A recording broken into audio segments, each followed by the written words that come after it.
Anong sinisilip-silip mo dyan sa ilalim?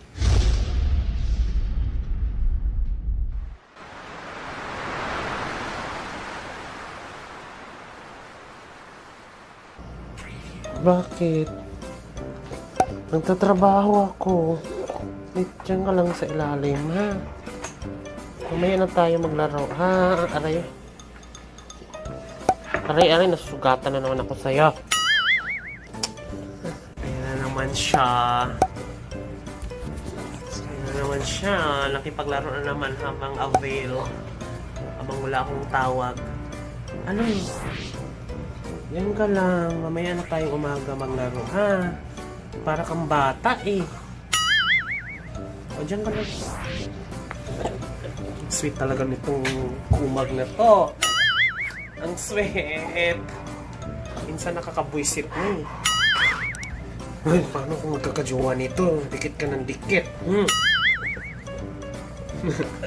O, tingnan nyo guys. Mukhang monster pero ang sweet na mga American Bully. Ito ba ang inyong kakatakutan? Ha? Kakatakutan nyo ba to? Kaya ang sweet, ang kulit. Aray, putsan. Ay, nako naman, Escobar, nakabubuisit na ako. Tama na. Ayan, tulad niyan. Dahil naghahawak ako ng cellphone at nabablog mo. Mangungulit na yan, oh. Ayan, oh. Hindi na siya pumunta doon sa ilalim. Tapos pag tumunog na yung phone ko at magsisimula ng may tawag, mag-behave na siya, mag-stay na siya. Good boy, para kang bata, ha? Para kang bata. Hindi ka lang nakakapagsalita. Sweet talaga itong aso. Okay.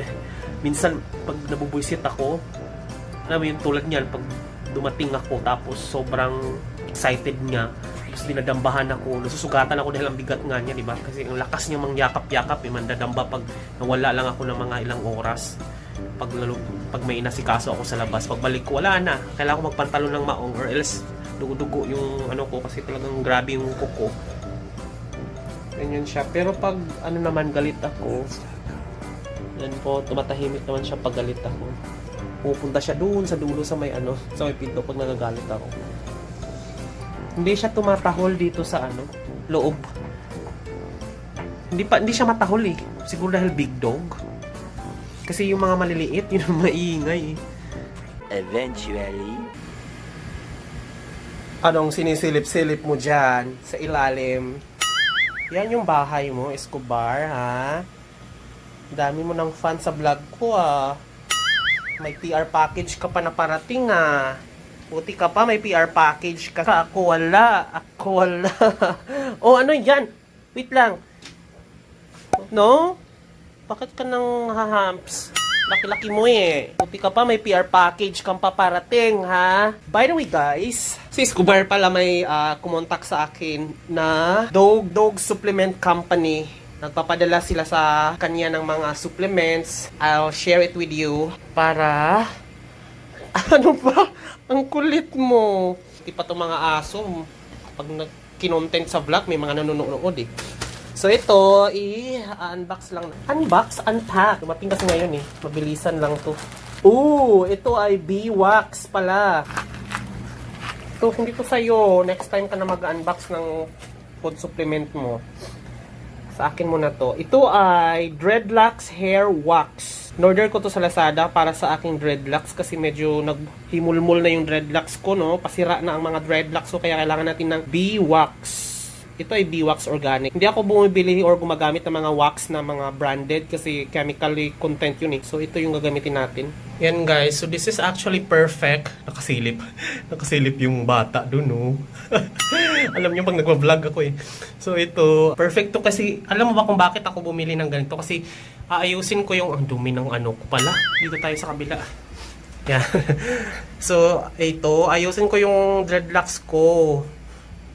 Kasi di ba naghihimulmul na siya, tingnan mo oh. Sisira na siya. Tapos hindi ko mapaayos-ayos dahil nga natatakot ako dahil Yung pag nagpaayos ka kasi ng dreadlocks, aabot siya ng mga hours talaga, oras talaga. Lalo na ito dahil 2 years na to, hindi pa to na repair. Magmamanual muna kasi tingnan mo, pag hindi ko to baka maputol na siya, numinipis na kasi eh.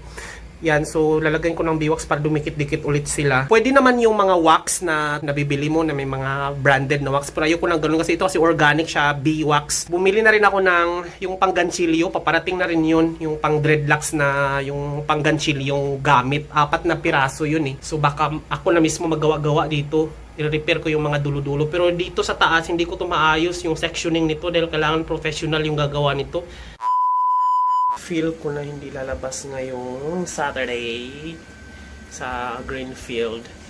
Binilhan ko si Escobar ng maraming buto.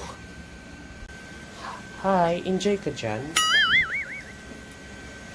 Tingnan mo, ang daming buto. Yan, yung ganyan kadaming bias, puro bias yan eh. Nagkadikit-dikit lang sa ref ko na. Siguro mga 3 bias yan eh. Yan, ganyan kadami. Mauubos yan, mga 1 oras lang yan uubusin. Ano? Sobrang tibay ng panga niya. Asong to. Yan, mga 1 oras lang niya yan. So yan guys, dumating yung ating Lazada ng delivery. Mga Xiaomi product yan ito. 1, 2, 3, 4. Si-unbox natin nga isa-isa at i-review natin. Ngayon lang yan dumating. Lang din naman ng kangkong at saka ng okra dahil magsisinigang ako. Ayaw, ano ba naman kasi to? Hindi naman to para sa'yo? Ano? Lahat na lang sa'yo? So, mahilig kasi to sa dahon-dahon tong asong to eh.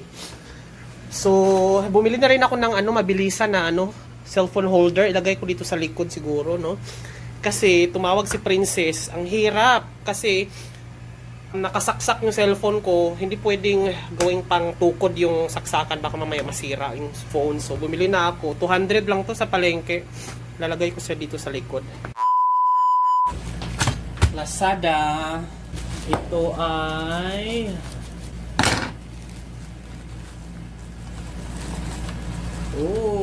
bongga ay. Nagupit na naman natin yung plastic.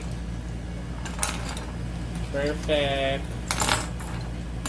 So, meron na tayo pang crochet, parang ganchilyo, amounting, parang 100 plus to. So, pang crochet, yan, kahoy yung hawakan, tapos 0.5, 0.75, 0.5. So, ito ay tatluhan, tapos ito ay isahan.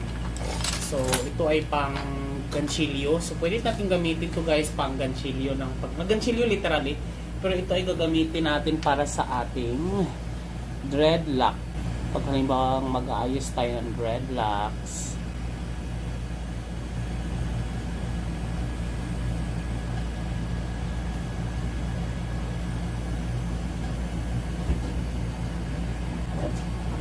Pero mas malaki yung 0.75 dito tayo sa 0.5. Ito yung 0.75. 2, 3. So, tatlong para sa cellphone. So, yan. Meron tayong pang cover sa cellphone. So, yan. Ganda na siya. Kanina kasi guys, may dumaan ako dun sa palengke. Parang nakakita ako ng mga kung anong mga buchichi kinemero. So, ito, binili ko siya kasi natuwa naman ako. This is 85 pala to. Ayan, 85. Dustpan, tsaka yung brush. Ayan, para sa mga sahig-sahig lang, yung mga gilid-gilid lang. Tapos, bumili ako ng salaan. Pag nagluto ako ng kanton, hirap na hirap ako. Nasasayang yung kanton, natatapon kasi hindi naman ako nagsasala ng gata dahil pure gata na rin naman yung niyog at gata, diba? Binili-bili ko na lang gata or sa palengke or yung powdered na gata eh. Hindi ako na, kaya magagamit ko lang to sa mga kanton-kanton. Tapos bumili na rin ako ng bag, trash bag, tsaka 2 klaseng luwag. Ito ay para sa sa soup, pag nagluto ako ng soup. Then ito ay pag nagluto ako dun sa ano.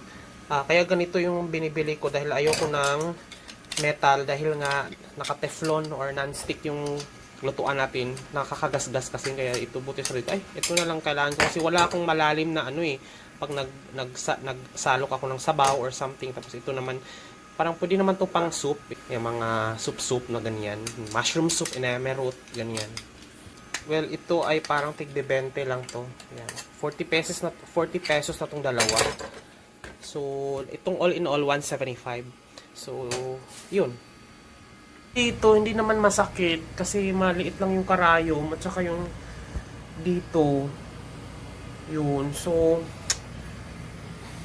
pero sa yung day 3, so ngayon kasi 0 tapos 1, 2, 3. So, babalik ako ng Lunes or Martes doon. Isa na lang. Tapos after 7 days ulit, day 7, babalik ulit